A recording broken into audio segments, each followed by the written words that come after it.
My name is Tian Osop. I'm 31 years old and I'm the director of Tian's Gifts.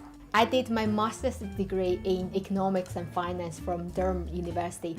After I graduated from Durham University, I went to Singapore to work and then to China to work. I worked in China in a real estate company as managing director, and then I came to UK. I started this business on my own.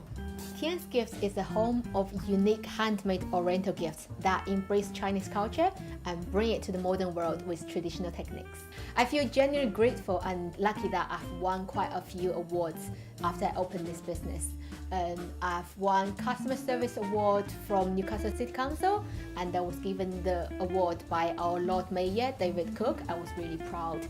And then I was featured also on Financial Times. I've been featured on BBC 5 Live, won twice Young Traders Market for the Northeast region, and then went on to the national final of Young Traders to represent the Northeast. I've also been a finalist of Great British Entrepreneur Awards, and also I'm so proud that I've won Small Business 100 UK. Recent one is I've been featured on iEntrepreneur that features the entrepreneurs with diverse background.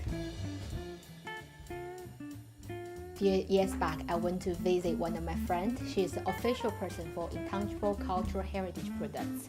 And I was amazed by those products. So I went to talk to her. Is it okay that I'm allowed to sell her products? Then she said yes. Then I went on to talk to more artists, persuading them to allow me to sell their products in UK. So basically every single thing that I'm selling in my shop is individually sourced by myself. And I'm so happy that I have this physical shop.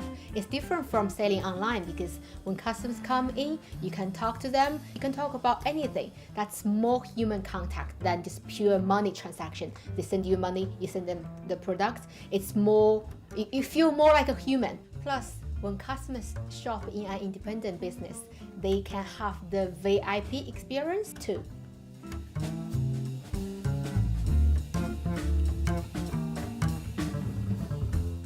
After I started this business, I feel so grateful and lucky that I have such a group of amazing customers. I think I have the best customers in the world, and they are always willing to give me something rather than taking anything from me. Even when I go to awards or something, if I didn't win one award, they would bring me a chocolate trophy saying that I'm worth the trophy. And they support me the whole time. So last year we did amazing, especially actually our Christmas started from August. When the first lockdown happened, actually I think it's a shock for all business. We didn't know what to do, we don't know what's gonna happen. So I was panicking actually the first month. And then I realized maybe I should do something. Then I perfected my website.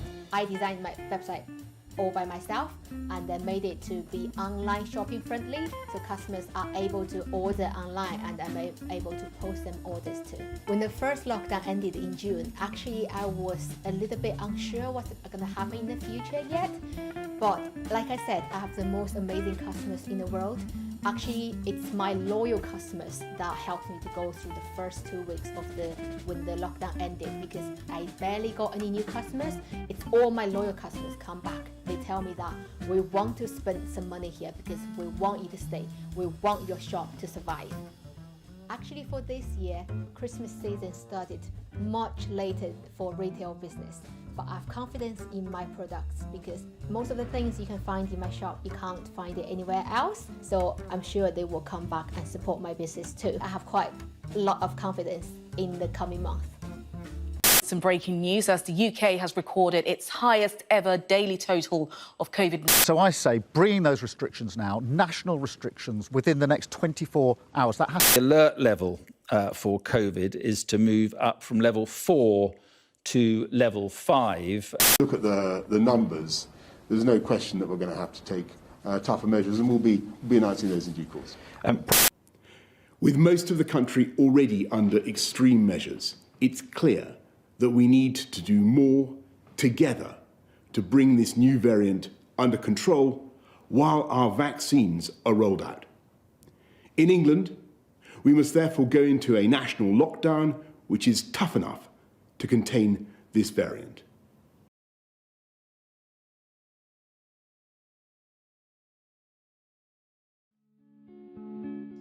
I can only say that we did amazing before Christmas, the month before Christmas, because we could only open from December the 2nd to December the 30th. So that was amazing.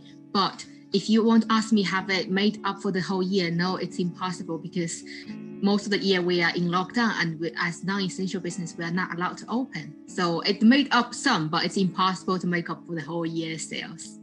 Since I already built my website for online shopping at the end of the first lockdown, so now we are calmer because people can shop online, but because it's such a short amount of time, so our sales can still not compete with the people that buy in the physical shop. So from my perspective, I think the government is doing quite well regarding helping, because when this happened, I thought I'll just suffer it and I'll deal with it myself. It turns out the government had different scheme, like the grant, the furlough scheme, to help small business.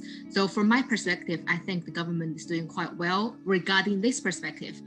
But from the long run, I don't think giving money to support business for a short amount of time, because I think what the government should do is minimize the effect of the virus, let the economy to be back to normal, let our life to be back to normal faster, then that's a more sustainable way to solve the problem. I didn't expect the third lockdown. Actually, the other day when I saw on the newspaper, it says that sentence actually is quite accurate. It says back to square one. I didn't expect that. After a year later, we are back in lockdown. I can't believe it. And it's difficult for me to process it too. I can't wait for the world to be back to normal again. Now at the moment, it feels like, how I describe it is like we press a pause button on everything. The world is on pause at the moment. And I want the world to be back to normal. And I want the economy to be normal. We make money ourselves rather than waiting for the government to give us a small amount of grant during a small amount of time. I think more sustainable way is that we make money and in our own way and let the economy to operate on its own